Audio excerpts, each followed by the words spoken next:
Bismillahirrahmanirrahim. Allahumma sholli wa sallim ala sayyidina Muhammadin wa ala alihi washabihi ajmain. Amma ba'du.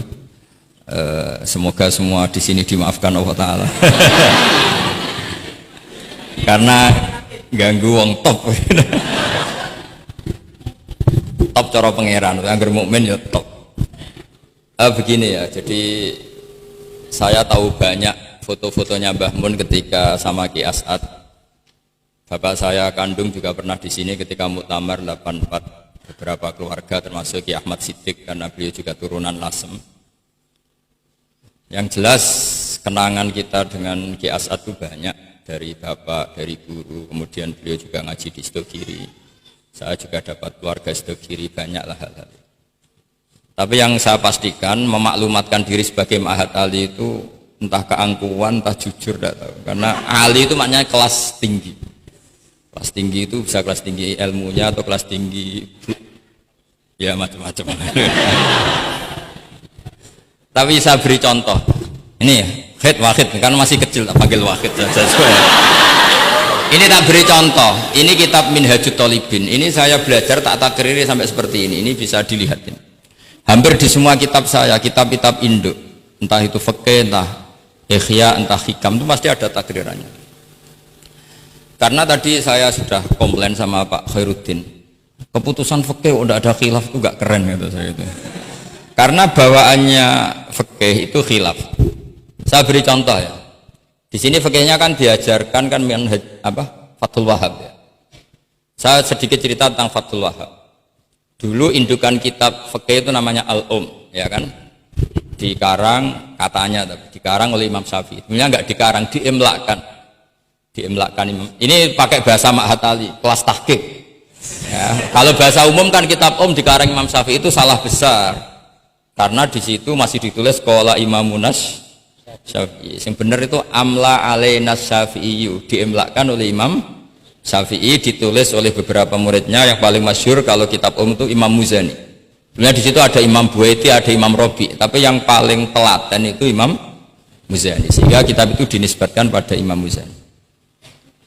Di beberapa itu juga ada yang dengan tanda kutip ditinggalkan oleh Imam Muzani.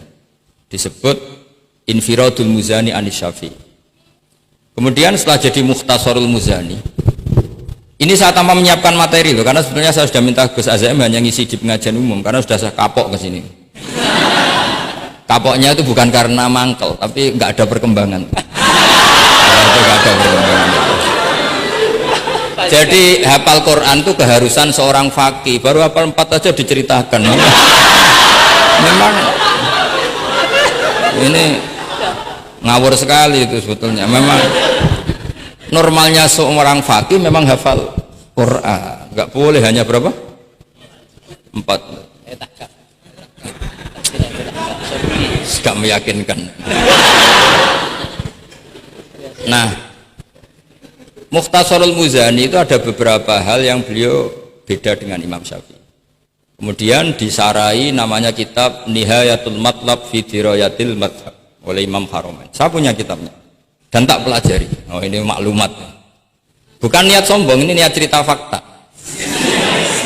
Nihayatul Matlab fi Dirayatil Madhab. Kemudian Imam Haromen punya murid alim alamah yang saat itu belum suka tasawuf, namanya Imam Ghazali. Beliau akhirnya menulis Al-Basit, berhubung Ma'had Ali sinau basit gak pati iso mergo kegeden digenti Al-Wasit. Al-Wasit jawara pati di sinau ini digenti apa? Al-Wajiz. Alhamdulillah kayaknya Pak Khairuddin juga gak punya. Punya kitab Wajiz? Wahid punya? Wahid Wajiz? Berapa halaman itu? Kitab Wajiz itu berapa halaman? Tebelnya aja kira-kira seberapa tebelnya? Ya, tebelnya seberapa? Kalau nggak tahu isinya paling nggak tahu tebelnya. Harganya masih ingat. Kalau nggak tahu isinya tahu harganya ya. Cetakannya DKI apa? Iya, ya, ingat dia kalau uang ingat dia. Jadi bawaannya orang nggak bakat soleh itu kalau uang tuh ingat. Terus setelah itu diringkas lagi sekaligus ada kritik tertentu. komplain tertentu disebut al-muharrar. Jadi memang syaratnya fikih itu harus ada yang komplain karena nggak bisa final. Disebut apa? Al-muharrar. Al-muharrar itu ya sudah dinamain al-muharrar yang sudah diteliti oleh Imam Rafi'i. Ada yang komplain lagi ya setengah sarah tapi setengah komplain. Namanya Minhajut Thalibin. Minhajut Thalibin dikomplain lagi di era Syekh Zakaria Al-Ansari. Dari masdar dengan jamak mudzakkar salim diganti manhajut tullab. Ya maknanya sama, minhaj sama manhaj maknanya sama, thalibin jamak mudzakkar salim, tullab jamak taksir. Jadi aslinya ini yo cara Jawa mau akal-akalan tok, minhajut thalibin jadi manhajut tullab. Kemudian manhajut tullab itu dikarang sangat ringkas. Sehingga yang baca itu tidak paham. Mu'alifnya akhirnya dengar-dengar kalau anak-anak Matali itu tidak paham. Akhirnya terus manhajut tullab disarai sendiri oleh Syekh Zakaria Al-Ansari. Jadi Fathul Wahab. Loh alhamdulillah ya masih banyak yang nggak paham. Padahal sudah sarah. Artinya sarah kan gampang. Ya tidak paham itu bagus kan, kita ngaku tidak paham tawadhu. Daripada ngaku paham nggak paham, mendingan ngaku nggak paham kan. Kemungkinannya dua kalau ngaku nggak paham, mungkin tawadhu, mungkin betul adanya. Yang kedua lebih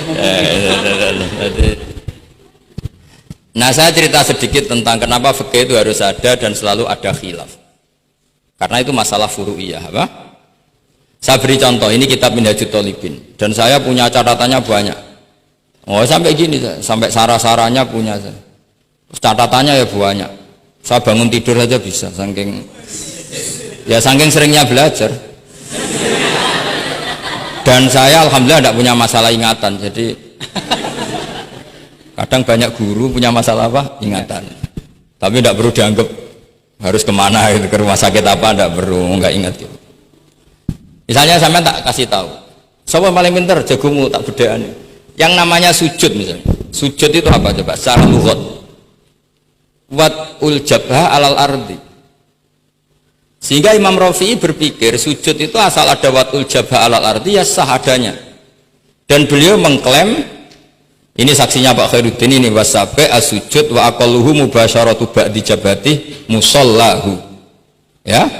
Beliau hanya mengatakan wala yajibu wat'u yadaihi wa rukbataihi wa qadamaihi fil azhar. Wala yajibu. Ini kalau enggak percaya, paham baca? Masih tarahum bisa ya? Coba baca. Wala yajibu coba wat'u yadaihi pakai nada Indonesia, jangan nada negara sebelah coba. Wala yajibu wa rukbataihi wa qadamaihi fil azhar. Jadi menurut Imam Rafi'i ketika sujud itu tidak harus wat'ul yad, tidak ada wat'ul rukbah, tidak ada wat'ul. Nah, karena secara lughat yang namanya sujud itu ya seperti itu, wat'ul jabha. Dan sujud itu sudah dikampanyakan sedemikian rupa bentuk apa ketertundukan tertinggi, yaitu dengan wat'ul jabha. Artinya posisi kepala di bawah pantat. Tapi terus Minhajut Thalibin, padahal Imam Rafi'i ketika ngarang itu menyebut fil adhar dalam kitab Al-Muharrar. Terus kultu kata Imam Nawawi al-adhar wujubuhu.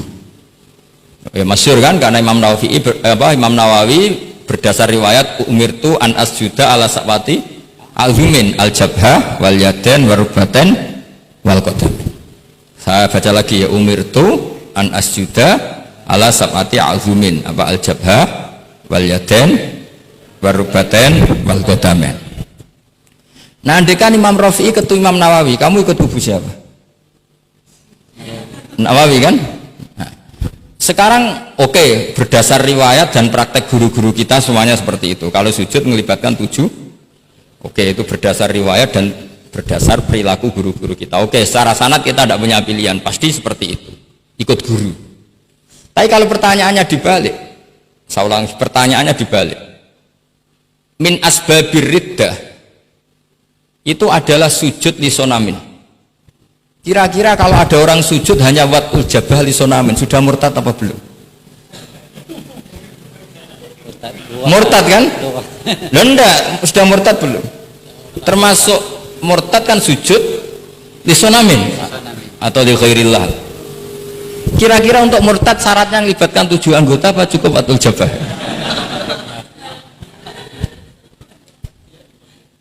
Untuk sah menjadi murtad. Nggak, misalnya kamu, jangan kamu lah, kamu potongan nggak mungkin murtad, insya Allah lah. Misalnya ada orang murtad dengan cara murtad yang fi'li, contohnya apa? Kasujudin lisonamin. Murtad kan, ingat masih ada 3 kan? I'tiqadi, qauli, fi'li. Yang fi'li contohnya kasujudin lisonamin. Untuk menjadi sah murtad itu nunggu 7 anggota apa salawatul jabah? Nggak jawab aja, ngawur saja kak, biasanya aja. Udah nggak usah. Kan biasanya ngawur terus nggak apa-apa, masih anak-anak aja. Hati-hati aja tetap ngawur apalagi. Nggak, menurut kamu sudah murtad belum? Ya kan murtad kan? Artinya kalau itu sah untuk menjadi murtad, harusnya juga sah untuk menjadi sujud, karena sama-sama simbol. Sujud watul jabah fakot ya simbol takzim ke Allah setinggi-tingginya. Kenapa menjadi murtad? Karena ini simbol hormat kepada sonam setinggi, sehingga Imam Rafi'i berpendapat sujud itu tidak harus melibatkan anggota 7. Ya kira-kira gitu logi. Makanya tadi saya juga matur Mas Hasan, piye gurumu mbok kanyamu lah, guru keduren. Maca fikih ora ana khilaf, fikih apa kata saya. Fikih ben seru itu harus ada khilaf. Ya ini sama yang baca supaya jadi seksi. Kalau menurut Imam Rafi'i seperti itu. Enggak, ya harus jadi wala yajibu ini. Enggak akan keliru. Tadi kan sudah tak baca. Wala yajibu wad'u yadayhi wa rukbatayhi wa qadamihi fil adhar. Imam Rafi'i di Muharrar terus qultu al-adhar wujubuhu. Ya kan sama-sama bilang al-adhar. Imam Rafi'i bilang enggak wajib ya al-adhar. Imam Nawawi bilang wajib ya al-adhar. Kamu partai ditutup wallahu a'lam. Oh iya.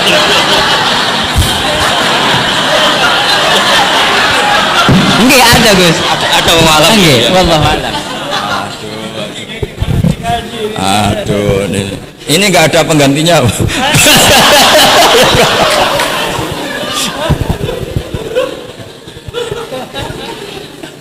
Jadi fikih itu mau tidak mau harus khilaf karena sudut pandangnya seperti itu. Misalnya sopan itu baik. Misalnya saya di sini, kiai kamu saking sopannya itu dodok mulai sana itu bagus. Tapi nak kiaimu apa kepleset terus kue sopan, sedang kiaimu kesemper lagi dok. Sehingga kita sebagai kiai itu mikir sopan itu bagus. Tapi kalau berlebihan kan tidak efektif kan. Cong aku pengen jeding tuntun kayak kokono. Soal sini tuh kan deprok terus melaku ke sini. Jadi makanya ya kita harus ngeritik juga, sopan berlebihan juga akhirnya ada efektif. Cong sedang kiaimu tiba mati kayak lagi dok kan gitu kan. Nah, sekarang perempuan juga gitu. Mbak-mbak yang cantik tuh baik sopan apa baik tidak sopan? Baik tidak sopan. Karena kalau sopan sama Pak Wahid, ayo sopan, mesti eling terus raiso turun. Tapi nak rasopan seneng aku gaji ini Mahatali mau piro. Itu langsung lupa, dan itu bagus karena melupakan Nah lu betul, ini kan katanya tadi siapa yang hafal Quran, ya nisa an nabi lastunna ka ahadim inan nisa ini taqaitunna fala takhdu'na bil qaul fayatma alladhi fi qalbihi marad. Wahai orang-orang yang cantik, kalau ketemu lelaki itu jangan terlalu sopan, fala takhdu'na bilkaul. Kalau ngomong jangan terlalu khudu, karena bawaannya lelaki yang fi qalbihi maradun, khudu itu dianggap mau. Saya tadi ada Mbak cantik sama Pak Khairuddin atau sama Pak Wahid sopan. Mohon kalau derek guru mau, mesti pikirannya, oh maksudnya gelem tak wayo, mesti dah. Padahal maksudnya derek itu menderek mata pelajaran. Tapi utek-utek begini itu kan. Yang fi qalbihi apa? Marad, contoh saja loh. Tapi bisa fakta. Itu mesti pikirannya itu kemana-mana. Mpun kalau derek Pak Fakid mawon, sing ngomong wong ayu, nak sengaja kan rati pikir. Sehingga unik, khusus perempuan yang cantik itu sopan itu tidak baik. Di dalam komunitas lelaki yang fi qalbihi, karena pikirannya mesti. Padahal Mbak tadi bilang gitu, maksudnya anut Pak Wahid, ikut mata pelajarannya. Tapi pikirannya sampai kan bisa enggak gitu. Fala takhdu'na bil qauli fayatma alladzi, itu hebatnya Quran. Jadi psikologi lelaki juga dibicarakan. Bawaannya lelaki kalau ketemu perempuan cantik kok sopan, kok memberi harapan, itu terus golek dukun mahabbah nih. kayak apa pinternya Quran. Nah ini sayangnya yang hafal baru 4. Padahal salah satu mobil saja tadi hafal berapa Gus? Pakai ya mobil. Karena pondok saya memang pondok tahfidz. Jadi yang dari saya banyak yang hafid. Jadi satu kelas kalah dengan satu mobil. Supir saya hafal Quran, penderek saya hafal Quran, yang bawakan tas ya. Oh kalah jauh itu sudah.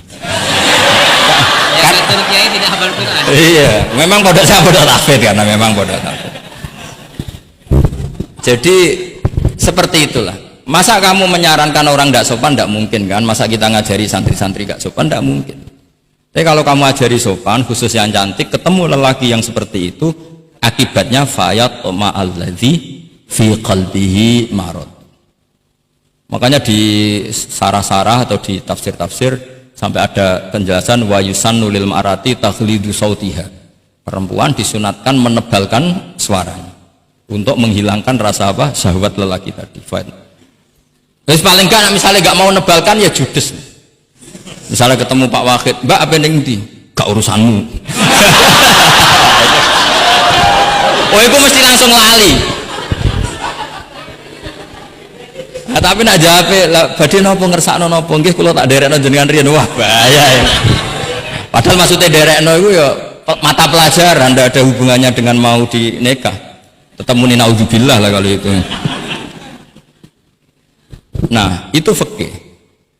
Jadi fikih itu menginduk ke usul fikih. Tapi usul fikih sendiri itu kalau tidak ngerti fikih jadi itu jadi liar. Karena khayalnya lebih tinggi. Makanya banyak orang yang pengagum usul fikih itu jadi liberal karena terus terlalu banyak khayal. Maka pondok-pondok itu harus ada fikih dan ada usul. Saya beri contoh liar itu begini misalnya. Maqasidus syariah itu kan bisa subjektif. Sehingga Imam Syafi'i itu yang kritik man istahsana faqad syarra'a. Orang yang sering berpikir istihsan faqad syarra'a, maka dia mau berpikir apa bikin syariat tandingan. Misalnya gini, saya ini kiai yang suka tirakat. Karena dulu misalnya mondoknya itu suka tirakat. Terus santrinya diwajibkan puasa setahun atau diwajibkan nggak boleh makan nasi.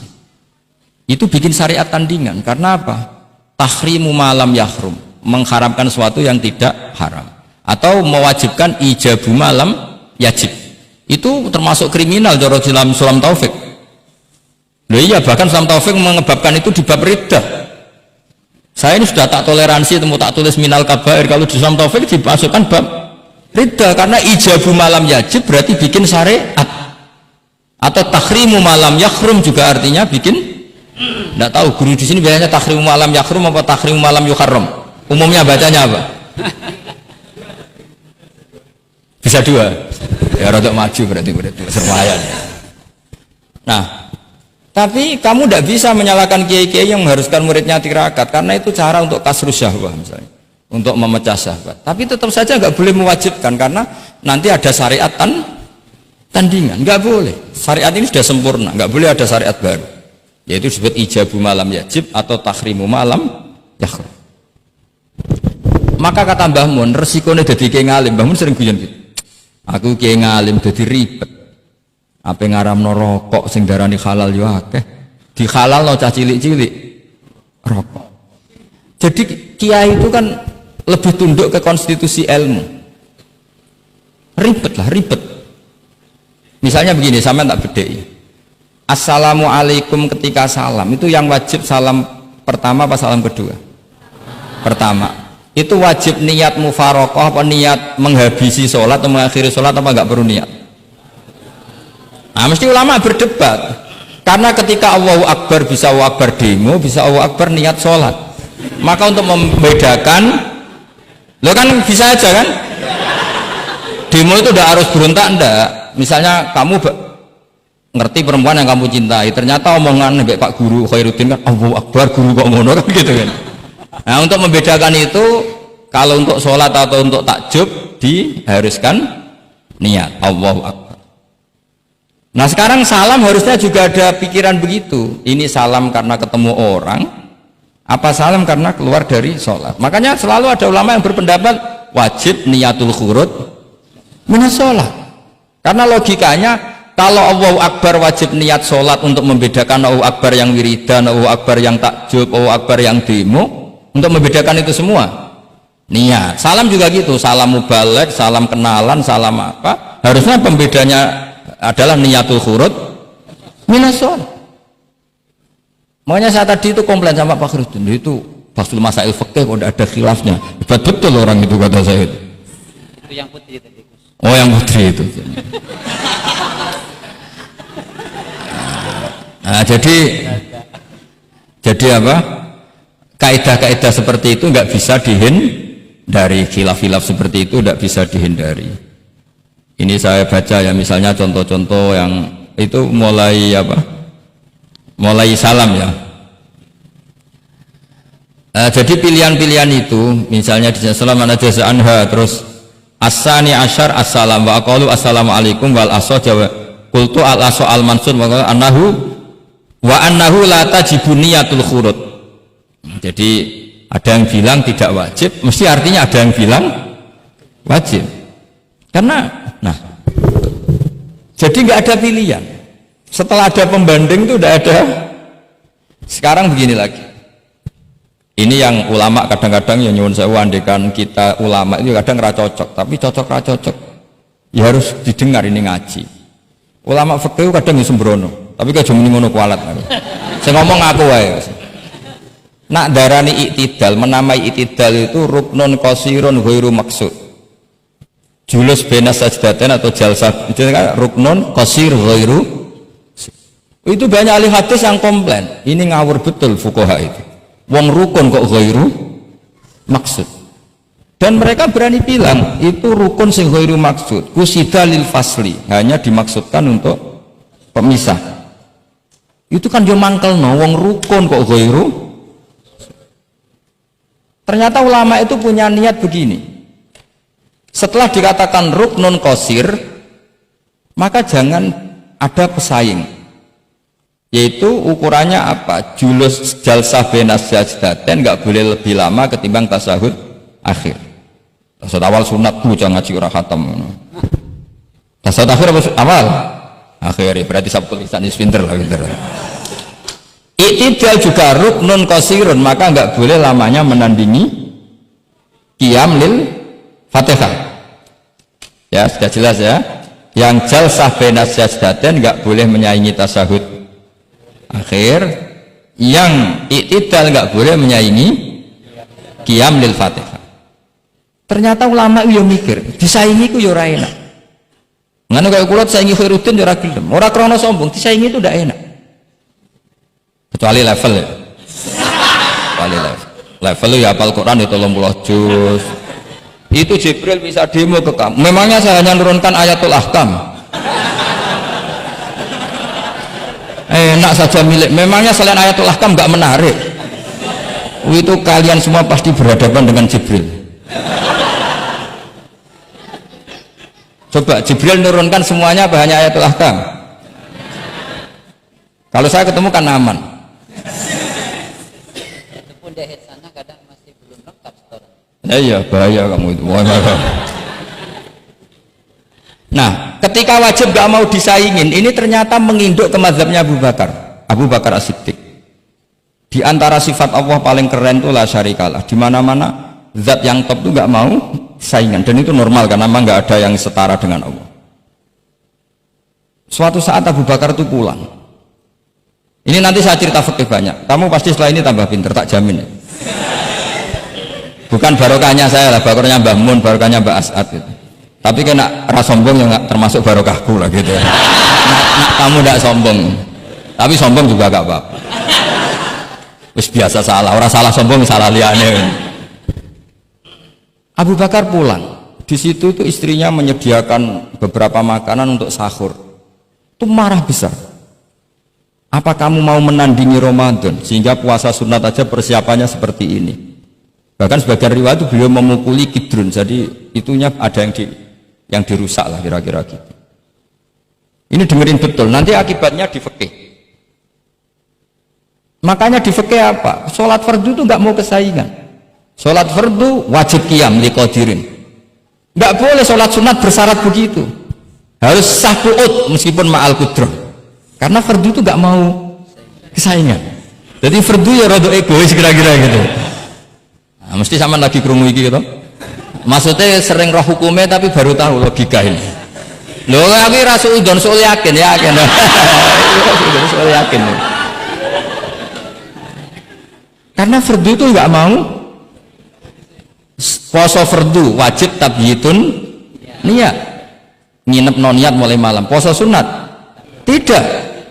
Ketemu jam 9 kamu belum makan, belum ada dukhulu syai'in fi jawfika. Terus niat puasa sah enggak? Sah. Ada bedanya enggak fardu sama sunat? Ada. Salat fardu wajib itmam, puasa wajib itmam. Puasa sunat amiru nafsi. Wah, puasa sunat kok bojo lagi apian bisa kamu batalkan. Tapi nak puasa fardu, oh sanksinya berat. Itku rokobatin sampai ya siamu sehari ini apa? Mutatabi'an. Terakhir itamu sitina. Tapi kalau puasa sunat amiru nafsi, kamu terus monggo, ndak terus intinya fardu itu nggak mau disaingin. Kata lu fardu itu egois kata saya. Nah, Abu Bakar sampai begitu. Ono wong puasa sunat kok sampai nyiapno buka, nyiapno sahur, marah. Bahkan marahnya nggak sekedar di hukumnya, di perlakuannya. Kamu itu memperlakukan puasa sunat aja kok kayak memperlakukan fardu. Hanya di menunya, di persiapannya. Dan ternyata Imam Syafi'i benar, ternyata di hukumnya juga harus beda. Misalnya tadi qiyamul qadir fil fardi wajib qiyam, tapi kalau sholat sunat boleh qu'ud walau ma'al qudrah alal qiyam. Jadi ini ulama, ini perpaduan usul fikih dan fikih. Jadi fardu itu ya agak angkuh lah kira-kira gitu. Angkuh itu kalau baik namanya izzatun nafs. Memang harus beda. Lah di sini. Nah, di bab zakat juga sama. Ukuran wajib itu apa? Akhadhal imamu qahron atau la yuqta'u yadu sariki. Ben kita tambah pinter. Tetap goblok ya ora apa-apa zaman akhir, tapi iki tak pinterno sithik. Ketika seseorang diputuskan wajib zakat, kok tidak mau zakat? Efek hukumnya apa? Akhadhal imamu qahron. Imam boleh ngambil paksa. Atau kalau mustahik itu nyuri dengan kadar yang memang jatahnya la tuqta'u yadu, mergo ana syubhatul milki. Jadi paham ya? Jadi sampean misalnya fakir tanggane Pak Khalidin gak gelem zakat, nyolong jatah, andekan dia lomo mustahik kamu itu dapat sekian, itu nggak boleh dipotong tangannya karena kamu ngambil jatah. Jadi sekali diputuskan wajib itu punya akibat akhadhal imamu qahran atau la tuqta'u yadu sari. Jadi itu fikih. Jadi fikih itu konsisten. Nah, sekarang yang dikatakan fikih itu ainut ta'ah apa shawab, apa hak. Nah, itu yang ulama berdebat. Sekarang misalnya sampean tak bedheki begini. Sing darani salat sing sah iku madhep kiblat. Betul kan? Ya, betul. Masih ingat ya? Sekarang madhep kiblat itu menjadi baik karena nurut Allah apa karena madhep kiblat? Karena nurut Allah, sehingga semangat fikih semangat taat ning Allah. Falau sholla arba'a raka'atin bi arba'i jihadin, itu nggak perlu i'adah. Karena ketika aku istihad sana itu kiblat, rakaat kedua rubah ke sana, rakaat ketiga rubah. Allah ngitungnya, caiku capek, oleh kepen roh kiblat tenanan, nganti spekulasi ping 4. Artinya apa? Karena kadang Allah itu butuh taatnya apa butuh kasile? Butuh taatnya. Nah, ini yang paling angel. Tapi di dalam banyak hal kaidah fikih itu al-ibrah bima fi nafsil amri. Kadang bima fi dzannil mukallaf wa bima fi nafsil amri. Kadang mu al-ibrah bima fi dzannil mukallaf la bima fi nafsil amri. Jadi selalu fikih itu khilaf. Fikih yang furu'iyah maksudnya, yang furu'iyah. Ini kadang-kadang rada angel gurumu ini. Nah, sekarang misalnya seperti itu, ijtihad tadi. Ijtihad itu apa coba? Ya tadi, ketika Anda sholat madhep sana, terus taghayyara ijtihaduka dan memutuskan kiblat ke sana, kamu harus nuruti ijtihad kamu apa enggak? Harus nuruti kan? Karena kalau kamu teruskan di rakaat kedua madhep sana, berarti kamu ibadah dengan cara yang kamu yakini salah. Maka harus rubah. Karena ada kaidah al-ijtihad la yunqadu ijtihad. Ya kok ijo. Ya udah pinter iso nerusno. Nah, ternyata itu sudut pandang kalau dengan kaidah itu, sehingga law shalla arba'a raka'atin bi arba'i jihatin sohat sholatu. Tapi kalau dibalik al-ibrah fil ibadah itu bima fi dzannil mukallaf wa bima fi nafsil amr. Nah kalau andekan sudut pandangnya pakai kaidah itu, berarti kan pasti ada 3 jihad yang salah. Pasti apa mungkin? Pasti. Nah kenapa di bab al-ijtihad itu ditoleransi? Padahal jelas yang 3 ini tidak fi nafsil amr. Lagi-lagi tidak semua ulama cara pandang sama. Yang satu pakai kaidah ini, yang satu pakai kaidah. Makanya saya sering mencontohkan berkali-kali, kalau kamu ingin suan saya nggak apa-apa, tetap baik. Karena kemungkinan seneng kiai ya dua. Dulu saya sering bercerita, ada tabiin tanya sama sahabat, bagaimana wajah Rasulullah SAW. Tabiin ini nangis. Wallahi saya ini saking hormatnya, saking haibahnya Rasulullah, saking hormat saya tidak pernah berani melihat wajah beliau. Saya sowan juga nggak berani karena takut ganggu. Jadi cara seneng kiai itu ya kadang nggak perlu sowan. Karena bawaannya itu ganggu. Loh misalnya saya ketemu anak istri saya kan asyik, terus ketemu Wahid kan pusing. Jadi Allahu Akbar. Provokator ini. Jadi justru saking takzimnya Rasulullah, pilihannya itu tidak sowan karena takut ganggu Rasul. Ada sahabat yang pilihannya sowan. Wong jenenge seneng ya sowan. Tapi kalau dibalik, jenenge seneng ya aja ganggu, ayo milih ndi. Ini dua mazhab yang sama-sama kuat. Jenenge seneng ya sowan, jenenge seneng ya aja ganggu. Ayo milih mana kamu? Ada 2 pendapat. Kenapa Anda begitu yakin dengan satu pendapat? Di furu'iyah, saya ulang lagi di furu'iyah. Ya, bukannya maklumat di fitur. Jadi tidak gampang. Sholat pakai pakaian resmi begini itu bagus, pakai jubah, kamis atau pakai hem, pakai sarung itu bagus. Tapi andaikan Nabi selalu sholat demikian, itu bahaya. Saya ulang lagi, bahaya bagi syariat ini. Ini saya niat ngajarin gurunya, bukan anak-anak. Suatu saat Jabir bin Abdullah, kalau kamu baca lihat di bab sholat di Bukhari atau di Kitabul Ilmi, ilmu fi sholat maksudnya. Itu Jabir bin Abdullah itu pernah datang ke masjid pakai gamis, pakai baju resmi, imamahnya dicopok, kamisnya dicopok, semua dicopot, terus sholat hanya pakai sarung tok, izarin wahid, terus akidan torofaihi ala atikihi. Ini kayak orang kuno, sarung satu di talen, akidan torofaihi ala atiki, terus sholat. Geger sahabat tabiin, kan ini era tabiin, geger tabiin. Unzur ila sahibi Rasulullah, lihat tuh sahabatnya Nabi. Sholat ke model kayak gitu.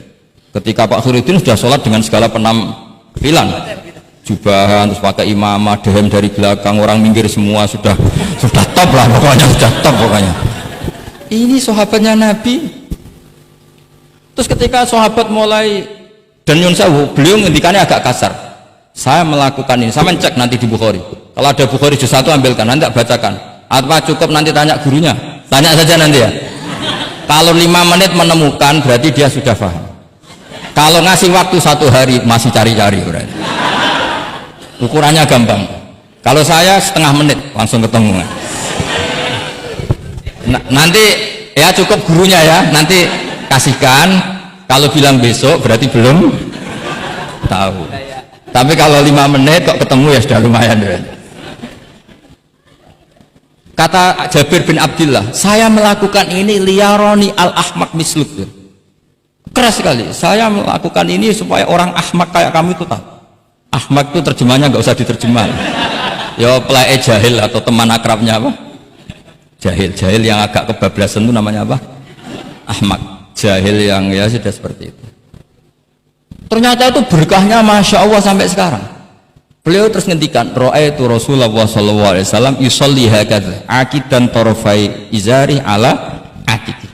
Andaikan itu enggak pernah dilakukan seorang sahabat yang bersaksi Rasulullah pernah melakukan itu, maka kita akan menganggap sholat jubahan resmi seperti itu menjadi syarat sah.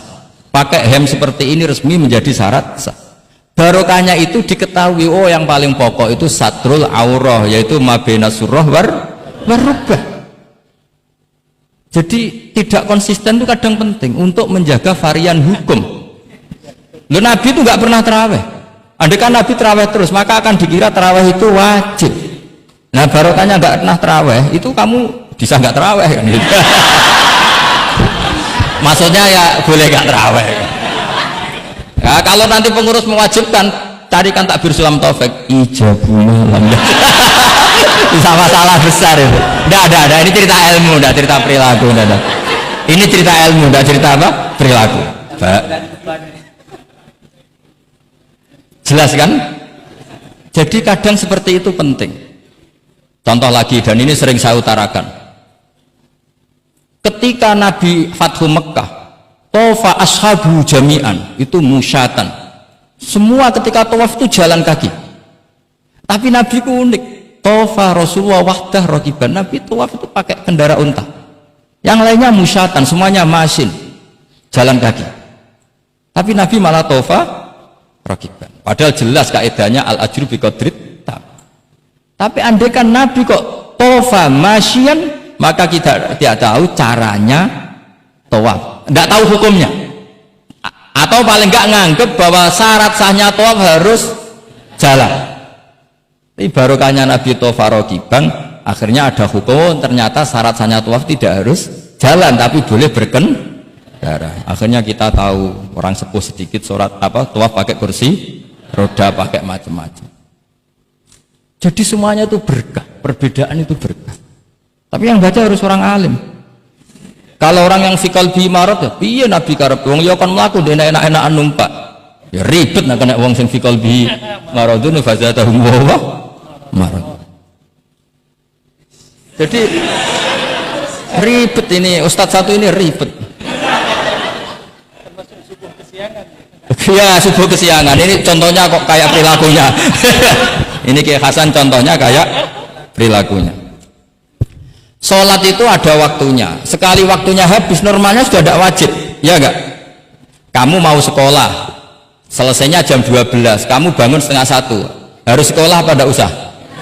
Karena momen sekali kelewat kan nggak bisa diulang kan? Normalnya sholat qadha itu tidak wajib, normalnya, karena momen waktunya sudah habis. Dan qadha normalnya juga nyuwun sewu haram, normalnya. Tapi berhubung pak sering qadha terus bilang nggak haram kan? Karena yang qadha bukan hanya santrinya tapi apa? Gurunya. Tapi nyuwun sewu, Nabi itu tahu ditakdir qadha. Saya tidak bilang Nabi qadha, ditakdir qadha. Ini bedanya Nabi dengan kamu. Nabi pernah ditakdir qadha. Dan nyatanya Nabi tetap sholat. Akhirnya jadi syariat qadha itu tetap. Andai kan Nabi tidak pernah qadha, maka orang cara berpikir waktunya kan sudah habis, pasti malaikat bagian nyatet sudah nggak ada. Lalu apa sholat wong sing nyatet terus tutup buku kan? Karena logika waktu itu kalau momennya kelewat ya sudah normalnya. Tapi agama ini tidak seperti itu. Berhubung Nabi pas qadha juga sholat, itu kayaknya juga jamaah ya. Wah itu yang ribet itu. Ya kan jamaah kan itu. Jamaah kan? Wah itu nak buat praktek ning pondok. Separuh pondok qadha terus dimami Khairuddin sing qomat wahid. Wah. Perkara kan? Nah barokahnya ngerti kunut itu sunat, pura-pura ndak kunut. Akhirnya kayak orang baik kan? Yaitu mau melakukan sholat duha. Ini ya akhirnya guru saya sedang sholat duha. Itu husnudzon yang goblok.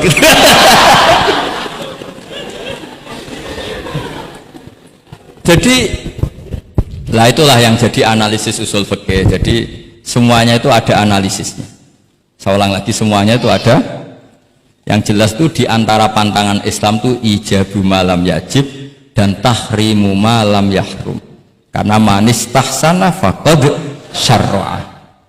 Dan Allah itu nggak suka ada syariat tandingan, itu nggak suka. Karena bahaya kalau semua orang istihsan, bahaya. Saya pernah ini cerita nyata. Ada pengurus yayasan yatim piatu yang sehat, saya ulang lagi yang sehat. Sehat yayasannya, sehat apa keuangannya, sehat perilakunya. Datang ke saya minta doa, minta nasihat. Normalnya kan saya puji, tapi saya dingin saja. Saya bilang yayasan yatim piatu itu bagus, tapi lebih bagus lagi kalau dibiarkan. Karena anak-anak yatim ini kan milik keluarga. Setelah bapaknya mati, biasanya mbahnya ngerawat, Pak D, Pak Leknya ngerawat. Nah, dengan kamu ambil ke yayasan itu, dia tercerabut dari keluarga. Satu, Anda jangan merasa perilaku Anda atau solusi Anda atau amal Anda lebih baik. Bisa saja kalau di keluarga lebih. Tak beri contoh, anak yatim di kampung saya ini gendut-gendut. Karena dulu Pak D, Pak Leknya, mbahnya tidak pati sayang, barokah yatim sayangnya berlipat. Terus kedua, barokahnya di rumah makannya bebas. Kalau di yayasan kan harus pakai jam. Mana seneng cah cilik makan di jam. Jadi biar, ya nah ini lagi-lagi khilaf. Yang setuju yayasan yatim, yang sehat loh, kalau yang nggak sehat memang kita tidak cocok. Yang sehat, bayangkan yang sehat. Itu saja ada masalah. Karena tadi anak ini kan bagus, makanya Mbah Mun pernah dawuh. Ya yayasan yatim piatu itu ya apik, tapi gak oleh bocah tercerabut sangka keluarga. Nah ini kalau kita mentasrek terus semua anak diambil terus gak tahu Pak D-nya siapa, mbahnya. Meskipun ditulis tapi kan nggak semudah itu. Ingat kalau hanya sekedar di catatan dokumen kan. Tapi kalau dibiarkan di keluarga ngundang Pak D, Pak Le, mbah dan sebagainya. Jadi nggak bisa misalnya kamu bahas masalah gimana hukumnya mendirikan yayasan yatim piatu. Terus kamu bilang sunat mutlak, nggak bisa, karena di sini ada unsur tadi. Kak sampean mondok ini sunat apa enggak, Pak mondok? Ya bisa wajib, bisa sunat, bisa haram. Karena yang haram misalnya gini, kamu di kampung kamu itu andalan, tidak ada orang baik kayak kamu, tidak ada yang bisa ngaji kecuali kamu. Enak-enakan mulang neng pondok, mergo keren timbang mulang neng kampung, mau wong telu. Makanya Mbah Mun kalau guyon sama saya masih ingat betul lagi. Jadi kiai yo latihan, aku tahu keliru kata Mbah. Tak pikir keliru apa? Anak perainan ditanya Mbah Mun, "Cung perainan kok ning pondok?" Mbah Mun sempat kusnudzon kayak cah sregep, wong perainan kok ndak pulang ya. Ternyata, "Lho perainan kok ning pondok, Cung? Kok sregep temen?" "Mboten, Mbah, nate ngomah kan ngarit." Ternyata. Jadi kusnudzon itu kadang itu. Semenjak itu Mbah Mun kalau ada perainan, "Cung, mulai Cung ben kenal wong tuamu." Jadi malah dibalik. Iya kan kalau kelamaan ke pondok kan nggak roh asal usul orang tua sehingga tidak punya empati, tidak punya kasihan kan. Orang tuanya berjibaku ngarit apalah kerja apa. Lah ya artinya terus kamu tidak bisa semua santri yang perenan tidak pulang berarti santri baik. Sebetulnya tidak mesti juga. Santri takut ngarit kan gitu. Ini namanya sudut pandang gitu. Jadi masalah-masalah furu'iyah itu tidak bisa tidak seperti itu.